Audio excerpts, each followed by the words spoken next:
নর্মালভাবে তো সবাই কোকাকোলা খেয়েছে, আজকে একটু ডিফারেন্টভাবে খাওয়া যাক।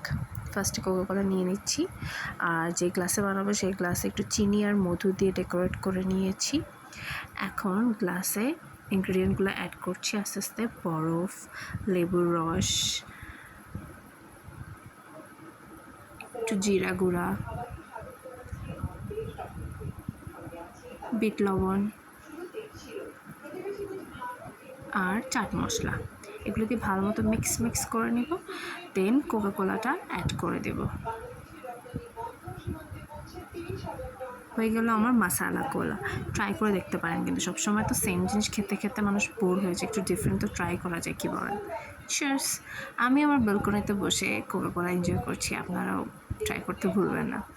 Thank you, bye by.